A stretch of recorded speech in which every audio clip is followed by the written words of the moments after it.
우리 인간 사회에서 결혼은 늘 중심되는 이슈입니다. 결혼. 우리 결혼이라는 문화를 빼놓고는 세계사를 이해할 수가 없어요. 우리 역사를 보면은 사람들은 각각의 어떤 상황과 이유로 결혼을 해왔습니다. 그래서 이제 사랑을 지키기 위해서 결혼을 한 사람도 있고, 때론 가문과 국가를 위해서 결혼을 하기도 했습니다. 다른 무언가를 이루기 위한 어떤 목적을 가지고도 결혼을 했습니다. 결혼은 누군가에게는 종착지이기도 했지만은 누군가에게는 스쳐 지나가는 정류장이기도 했던 거죠. 자, 어떤 이유든 간에 결혼은 꼭 해야 하는 것 중에 하나였습니다. 그런데 이제 현대 사회가 이렇게 우리가 다가오고 나서 결혼은 더 이상 꼭 해야 하는 것이 아닌 선택으로 바뀌었죠. 결혼은 옷을 고르는 것처럼 나에게 어울리고 맞으면 선택해도 되고, 그렇지 않으면은 선택하지 않는 이런 문화로 바뀌었다는 것입니다.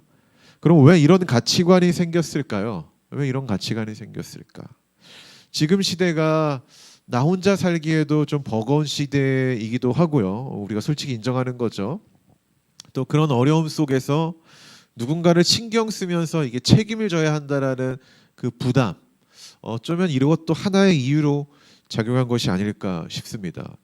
이런 진단을 하는 이유는 뭐냐면은 통계를 보면은 우리 청년들이 결혼을 기피하는 그 이유 중에 가장 첫 번째가 바로 경제적인 문제라고 나왔거든요. 자, 이런 사회적인 분위기 속에서 여전히 결혼이 삶의 중요한 이슈로 있는 존재들이 있습니다. 그건 기독교인들입니다. 요즘 아이를 잘 낳지 않죠. 이런 문화 가운데 이런저런 정책들을 국가가 막 시행을 하고 있습니다. 돈을 준다든지 어떠한 이로운 점들을 조금씩 하나씩 이렇게 주면서 아이를 낳아라 이렇게 하고 있지만, 그런 시대 가운데 그리스도인들, 기독교인들만이 아이를 굉장히 잘 낳는다라고 좀 볼 수 있어요. 물론 이건 제가 통계를 본 건 아니고 제 주변만 봐도요. 아이가 많은 집안들은 대부분 기독교인들이거든요. 기독교인들은 아이가 좀 많아요. 시대의 어떤 흐름에도 불구하고 기독교인들이 결혼을 권장하고 아이를 낳는 이유는 뭘까를 고민을 해보면은 아마도 이 성경적 가르침이 우리 안에 좀 은밀하게 녹아내려져 있기 때문에 있지 않은가라는 생각을 해봅니다. 오늘은 결혼이라는 주제를 가지고 말씀을 보려고 합니다. 또한 현대 사회에서 결혼하면 함께 따라오는 단어가 있죠. 이혼입니다. 오늘 말씀은 이것에 대해서도 이야기를 합니다. 여러분에게 해당되는 이야기가 아닐 수도 있지만 미리 들어보는 것도 좋지 않겠습니까? 자, 우리는 이 말씀을 통해서 하나됨과 갈라짐이라는 이 결혼과 이혼, 이 가장 중요한 가치가 뭐냐, 이 두 가지 중에서 이 두 가지를 담고 있는 이야기 중에서 그것이 무엇인지 성경을 통해서 한번 알아가 보도록 하겠습니다. 소리를 좀 더 키워주시면 좋을 것 같습니다.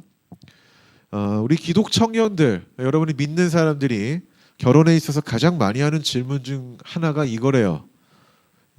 꼭 믿는 사람과 결혼을 해야 하나요? 한 번쯤 들어본 질문이기도 하고 생각해 보셨죠?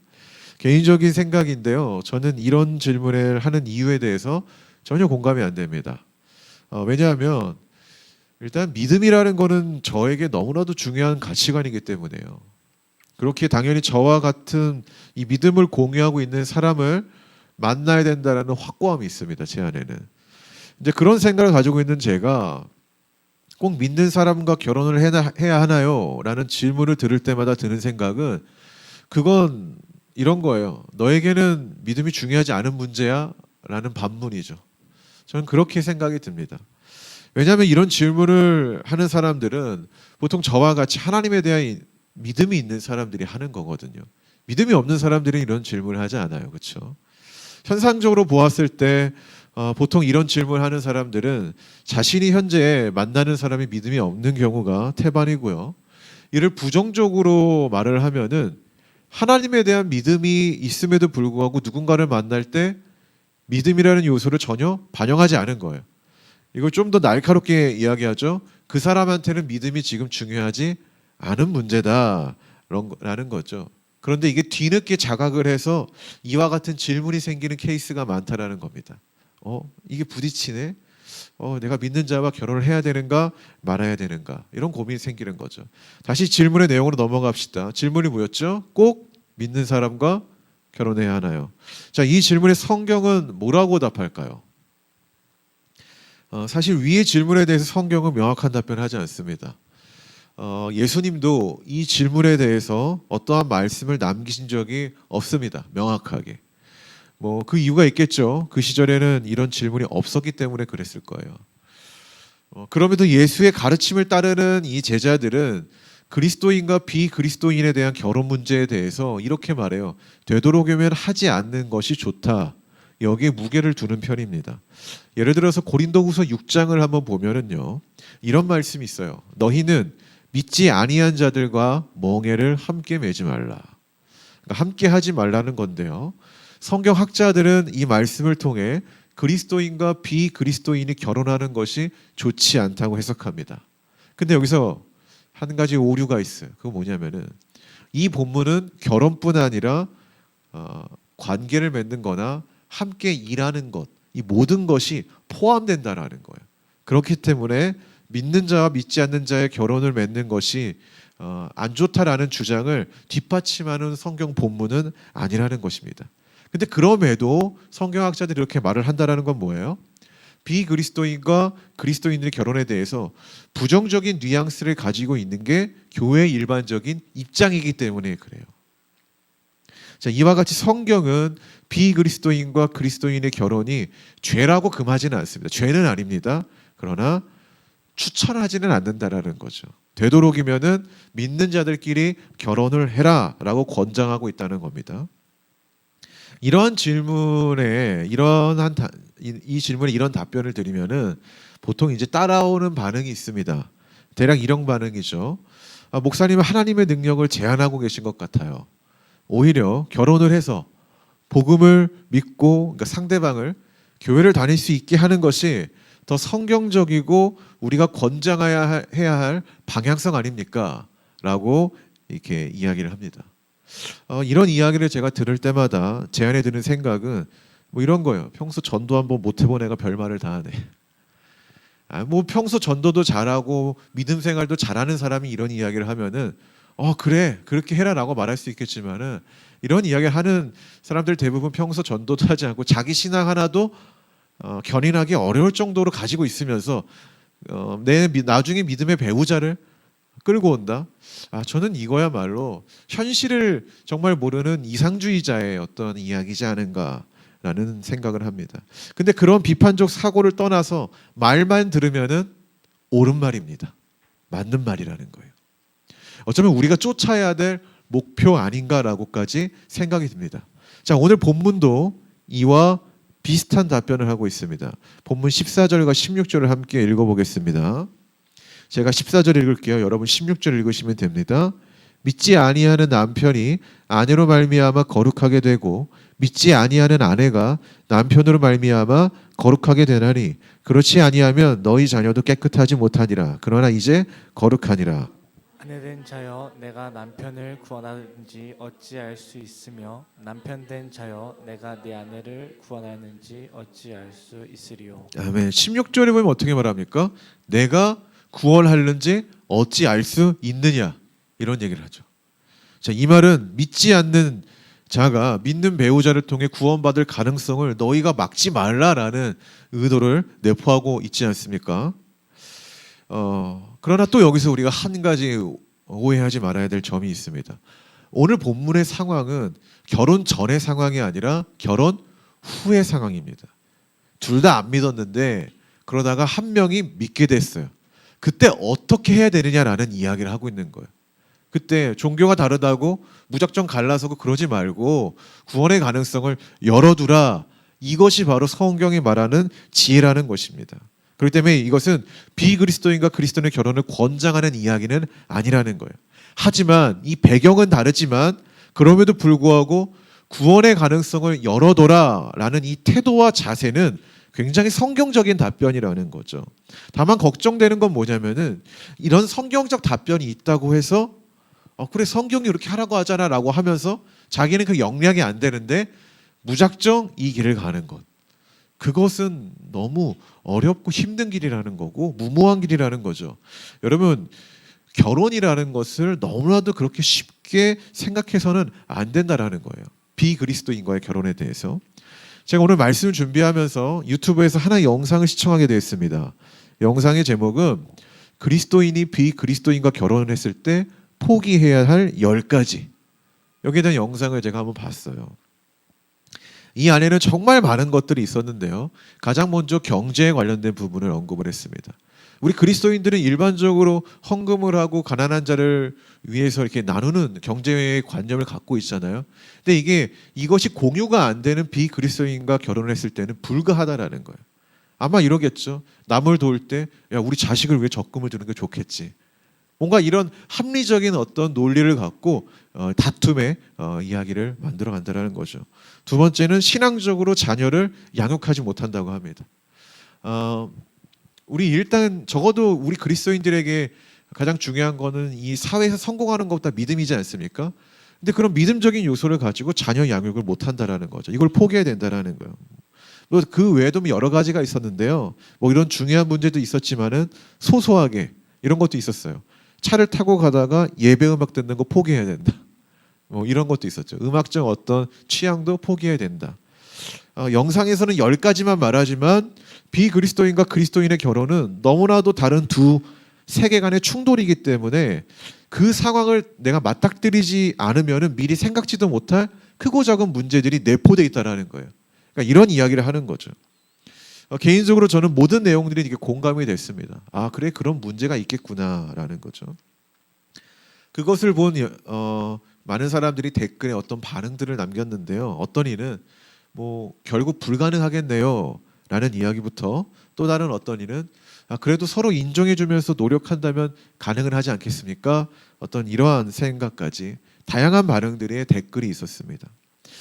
근데 이제 사실 이 영상도 그래서 비그리스도인과 결혼을 해도 되는가 안 해야 되는가 어떤 그런 관점의 이야기가 아니라 그것을 넘어서 가장 중요한 게 뭔지를 말하는 영상이었어요. 그럼 그게 뭐냐? 비그리스도인과의 결혼이든 그리스도인들과의 결혼이든 가장 중요한 거는 희생이 수반되어야 된다는 거예요. 결국에 그걸 말하고 싶었던 거예요. 근데 오늘 성경도 그걸 말하고 싶은 거죠.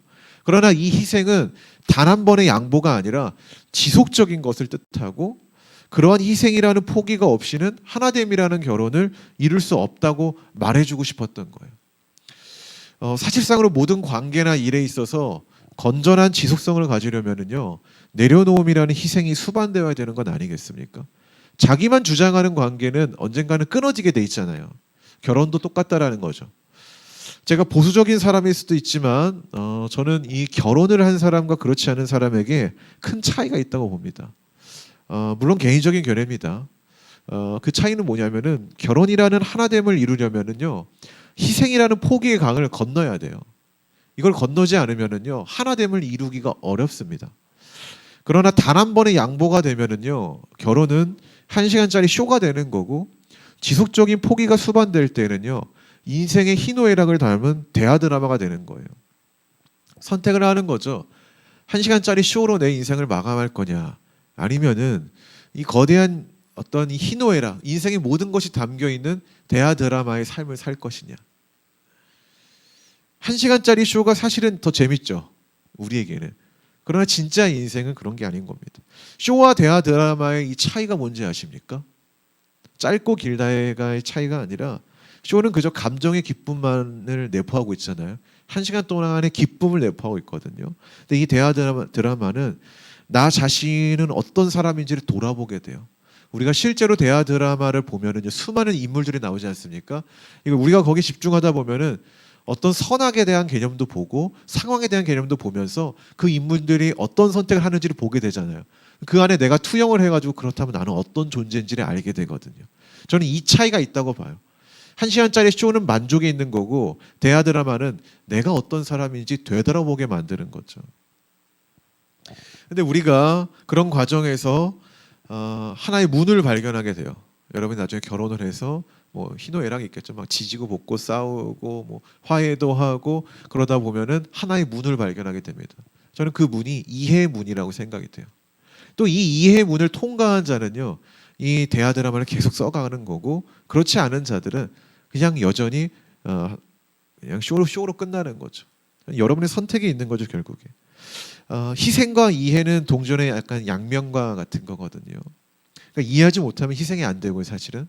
또 희생 없이는 이해할 수도 없는 노릇인 거예요. 그렇게 비그리스도인과 그리스도인의 결혼 유무에서 성경은 예스 노를 말하지 않아요. 그럼 무엇을 말하느냐? 내가 얼마나 상대를 위해서 희생하고 상대를 위해서 내가 이해할 수 있느냐에 대한 이야기를 하는 거죠. 이게 성경적 관점이에요, 사실은. 그것이 가능할 때 결혼이라는 하나됨을 이룰 수 있는 거다라고 말하는 것입니다.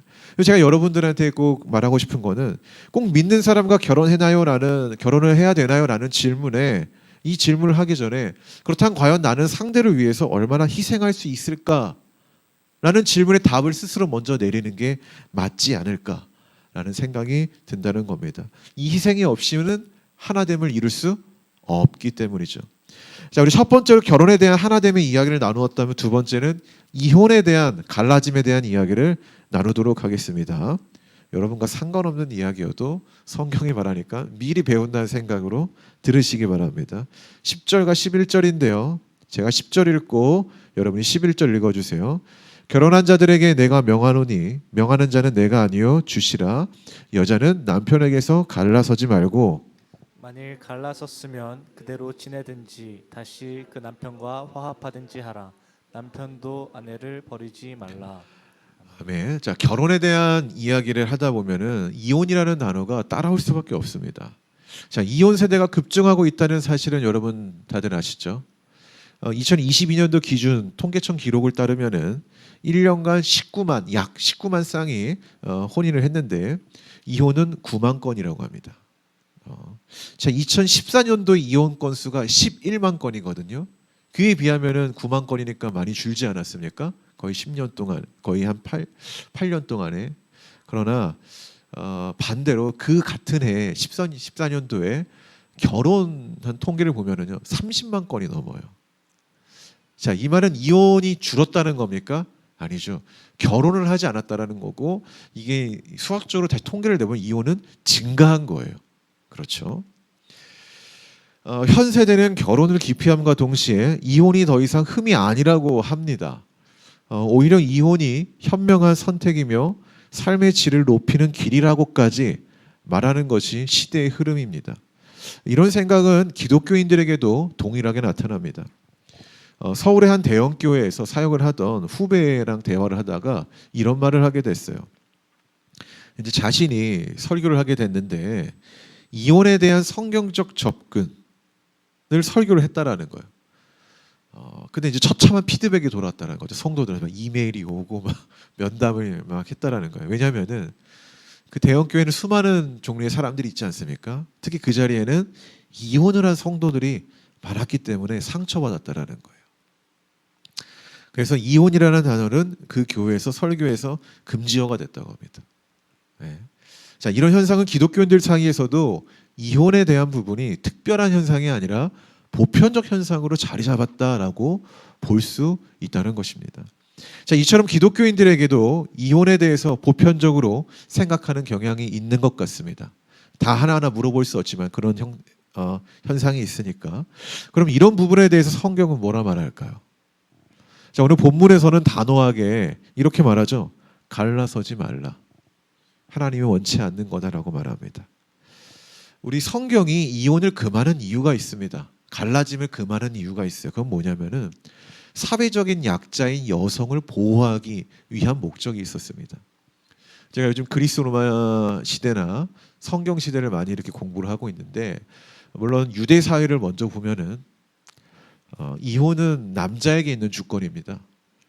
그렇기 때문에 뭐 남성이 마음에 안 들면은 이혼을 이렇게 선언하는 거죠. 그럼 여성은 그냥 맨몸으로 쫓겨날 수밖에 없는 거예요. 예수님은 그 여성이, 이 약자가 어떤 남성의 횡포에 유린당하는 것을 막기 위해 이혼을 하지 말라고 금하신 거예요. 그럼 반대로 그리스 로마 시대 때는 어땠을까? 로마 시대 때, 헬라 시대를 말하는 거죠. 그때도 여전히 물론 유대 사회보다 여성이 좀 더 주권은 있었지만은 그래도 남성이 더 큰 주권을 갖고 있는 시대라는 거죠. 그런 시대 가운데 이혼은요, 여성에게는 굉장한 폭력이 되는 거예요. 그래서 성경은요, 이 갈라섬에 대해서 굉장히 금했던 거예요. 자, 그럼 우리가 이렇게 볼 수 있죠. 그때 상황과 지금의 상황은 다릅니다. 오히려 요즘 뭐 이런 남성들은 이런 생각을 갖고 있어요. 현대 사회는 남성이 더 약자다. 이런 생각을 갖고 있는 시대거든요. 이런 시대에서 그렇다면 원래 고대 세계에서는 여성을 보호하기 위해 이혼을 금했는데 그럼 시대가 달라졌으니까 지금은 해도 되는가? 이렇게 또 물어보기도 하죠. 오늘날 이혼에 대한 현상이 우리의 현실 속에 가득한 이유는 뭘까요? 우리 사회에서 이렇게 이혼이 많을까요? 이혼 가정도 많고 왜 이렇게 많을까요? 이혼 사례를 보면은요, 종교적인 문제보다는 대부분 성격 차이가 많대요. 이게 통계적으로 보면은 여러 가지 이유가 있겠죠. 뭐 폭력도 있을 거고, 뭐 어떤 술에 대한 문제, 뭐 이런 여러 가지 다양한 이유가 있겠지만은 거의 근본적 원인이 성격 차이라고 많이 합니다. 그러니까 이 성격 차이 어떻게 보면 거대한 벽과 같은 문제인데 이런 문제가 나타나게 된 원인 중에 하나가 이런 부분이 있대요. 자신을 잘 모르는 상태에서 결혼이라는 중요한 문을 열었기 때문이래요.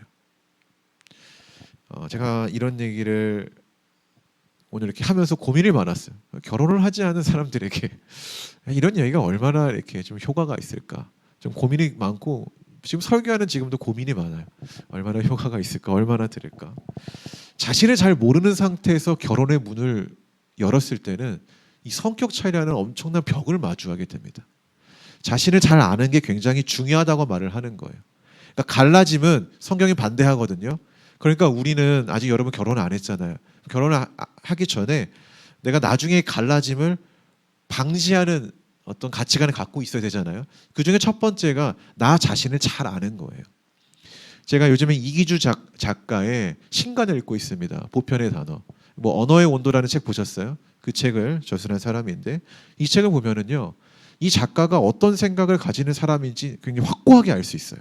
그 말은 뭐냐면은 이 사람은 자기를 굉장히 잘 아는 사람이라는 거예요. 어느 날부터 이 작가가 책이 유명해졌잖아요. 그래서 막 기업에서 강연, 뭔가 이런 초청, 인터뷰 요청들이 굉장히 많아졌다라는 거예요. 그러니까 처음에는 다녔대요. 돈도 많이 준대요, 생각보다. 그 돈을 받으면서 야, 내가 이거 몇 마디 하는데 이 정도 돈을 받으면 내가 살아도 되는가? 약간 그런 생각도 들 정도로 많은 콜링이 있었다라는 거예요. 근데 처음에는 뭐 나쁘지 않았대요. 사람들이 내 이야기를 들어주나 보다, 내 이야기에서 뭔가 위로를 얻나 보다는 생각에서 이 이야기들 많이 하고 다녔는데 이 경험을 하면 할수록 자기가 느낀 게 뭐냐면 약간 공허함이라는 거예요. 나에게 맞지 않다라는 거죠. 어떤 거냐면 자기는 남들 앞에서 말을 통해서 위로하기보다는 말을 아끼고 그것을 글로 표현을 해가지고 이것을 남기는 옷이 자기에게 너무 잘 맞는다라는 거예요. 그래서 이것을 자기가 깨닫고 나서 그 후로부터 오는 기업의 수많은 콜들, 요청들, 인터뷰들, 뭐 TV 이런 데까지도 단호하게 다 거절했다라는 겁니다. 예, 수많은 돈을 줘도 싫다라는 거예요. 근데 이제 신간이 나왔잖아요. 그래서 어쩔 수 없이 어떤 기자와 인터뷰를 하게 됐는데 그 기자가 자기한테 이렇게 인생을 코칭하더래요. 작가님은 굉장히 유명하니까 더 유명해지려면은 그 뭐죠? 어쩌다 어른인가? 예, 그런 TV 프로그램에 나와서 좀 더 이 교양을 많은 사람들에게 알려주면은 유명해질 거라는 거예요. 돈도 많이 벌고. 그러니까 자기가 거기를 연결해 줄 테니까 꼭 그 길을 가라고 이렇게 뭐 캐스팅했다라는 거죠. 근데 그 이야기를 듣고 이기주 작가가 단호하게 거절했다고요. 이렇게 말하면서 전 지금이 편하고 앞으로도 유명해질 마음이 하나도 없습니다. 보통의 사람이라면 이런 제안 어떻게 할까요? 여러분 TV에 나오는 흔쾌히 받아들일 겁니다. 자기를 더 알릴 수 있는 나의 어떤 성공 가도를 갈 수 있는 하나의 발판, 기회가 될 수 있으니까. 그럼에도 그는 단번에 거절을 합니다. 왜 거절했겠습니까? 자기에게 맞지 않는 거라는 거 아는 거예요. 아무리 좋은 기회도 아무리 큰 돈을 벌 수 있는 기회여도 자기한테 맞지 않는 거죠. 그래서 포기했다라는 겁니다. 제가 이 책을 읽으면서 오늘 본문을 딱 생각이 났어요. 우리가 갈라짐을 방지하기 위해서 가장 중요한 거는 우리가 나 자신이 어떤 사람인지 아는 겁니다. 우리가 누군가를 만나 결혼하기 전에 가장 먼저 할 것, 내가 어떤 사람인지 잘 아는 것. 이거 없이 결혼을 하면은 큰 문제가 생기는 거죠. 이러한 시간 없이 무작정 좋은 사람을 찾아 만난다? 그 좋은 사람 기준은 어떻게 알겠습니까? 솔직히 우리에게 좋은 사람이라는 기준은 주관적인 겁니까? 객관적인 겁니까? 주관성이잖아요. 나에게 좋아야죠. 남한테 좋으면 뭐합니까? 근데 나를 몰라요. 그럼 나에게 좋은 사람은 어떻게 합니까? 그 여행을 하지 않고 좋은 사람을 찾아 결혼을 한다? 그랬기 때문에 문제가 많이 발생되는 거죠. 문제가. 살다 보니 나랑 잘 안 맞아. 그전에는 상대방이 이런 사람인지 몰랐어요 라는 말은요, 결국에는 내가 나를 잘 몰랐어요 라는 말과 동일한 말이거든요. 자, 사실상으로 아직 결혼을 하지 않은 성도들, 오늘 말씀에서 어떠한 하나님의 지혜와 은혜를 얻었는지 심히 걱정과 우려가 있었습니다. 그런데 오히려 다행이라는 생각이 들었어요. 한편으로 저는 여러분들이 결혼을 하기 전에, 꼭 결혼 대상자를 선택하기 전에 나 스스로가 어떤 사람인지를 돌아보는 지혜를 갖길 바랍니다. 할렐루야. 그 시간이 없이 좋은 사람을 찾는다? 그거는요, 수능 공부를 안 하고 1등급 맞겠다라는 목표와 동일한 겁니다. 나를 제대로 모르면 나에게 맞는 사람을 찾을 수가 없어요. 그렇기 때문에 좋은 사람이 나타나고 그저 다른 사람의 시각에 의존하지 마세요. 내가 이 사람 만났는데 얘 어때? 한번 봐줘. 뭐하러 봐달라고 합니까? 내 눈이 제일 정확하거든요. 나에게 맞으면 되는 거 아닙니까? 나에게. 여러분, 희생이라는 마음이 없이는 하나됨을 이룰 수 없습니다. 맞죠? 이걸 또 기억하시길 바라고요. 갈라짐의 현상도 결국에는 희생의 결핍으로 인한 결과인 겁니다. 그러나 하나됨과, 그러니까 결혼과 이혼, 이것을 여러분이 경험하기 전에 가장 먼저 해야 될 것은 뭐다? 나 자신을 잘 알아야 된다. 거기에 맞는 사람을 만는 여러분이 되기를 바랍니다. 말씀의 결론을 맺겠습니다. 기독교는 이혼과 결혼, 결혼과 이혼, 그러니까 하나됨과 갈라짐이라는 현상을 희생이라는 단어로 그냥 풀어버립니다. 뭐가 맞다 틀리다 말을 하지 않고 너희가 과연 상대에 대해서 희생할 마음이 있느냐 없느냐라고 다시 질문을 할 뿐인 거죠. 하나님이 우리의 죄로 인해서 우리가 하나님과 갈라지지 않았습니까? 근데 우리가 이 하나됨을 이룰 수 있었던 것도 예수 그리스도의 그 십자가 희생으로 가능했거든요. 그렇기 때문에 성경은 이 희생이라는 가치를 더 많이 이야기하는 것 같아요.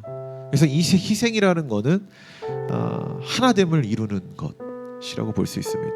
또한 희생은요, 갈라짐을 막아서는 어떤 이 접착제와 같은 약간 그런 거다라고 표현해 볼 수 있을 것 같아요. 결혼과 마찬가지로 이혼이라는 갈라짐이 나타나는 이유도 이 희생이 사라졌기 때문이고, 그 안에 실속이라는 단어, 이익이라는 단어가 들어가니까 생기는 겁니다.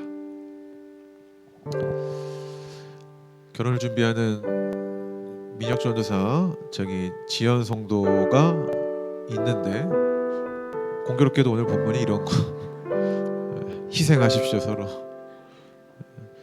희생은 뭐다? 하나됨을 이루는 놀라운 힘이고 갈라짐을 막아내는 접착제라는 사실을 꼭 아시기 바랍니다. 어제 연탄 봉사에 함께 해주심에 너무 감사합니다. 사실 우리는 연탄 기부를 꽤 오랫동안 해왔습니다. 성탄엔 연탄을이라는 라임을 가지고 늘 이렇게 저희가 돈을 모아서 기부를 해왔습니다. 그러다가 작년에는 돈만 보내지 말고 직접 우리가 봉사도 하자라고 선포했죠. 그때 말한 대로 모든 성도들이 하나가 되어 돈을 모았고 봉사를 했습니다. 이러한 일이 가능했던 것은 모두 희생이라는 마음을 우리가 가졌기 때문이 아닌가라는 생각을 해봅니다. 희생은 하나됨의 기초며 갈라짐을 방지하는 방부제와 같습니다. 희생하는 교회, 희생하는 관계, 이런 모든 것을 아름답게 합니다. 희생. 하나님은 우리 모두가 서로를 위해, 그리고 하나님 나라를 위해 희생하기를 원하십니다. 저는 그것을 믿습니다. 그 희생이 오늘날 모든 사회에 나타나는 다양한 갈라짐을 막을 것이고 화평의 하나됨을 이룰 것입니다. 성도 여러분, 우리가 갈라짐을 막고 하나됨을 이루는 희생하는 사람이 되기를 바랍니다. 그렇다고 무리까지 하지 마십시오. 내가 할 수 있는 대로 그런 마음을 늘 품고 나아갈 때 우리 삶의 수많은 균열들이 없어질 거라고 저는 믿습니다. 우리 그런 교회, 그런 그런 성도가 되기를 주의 이름으로 축복합니다. 기도합시다.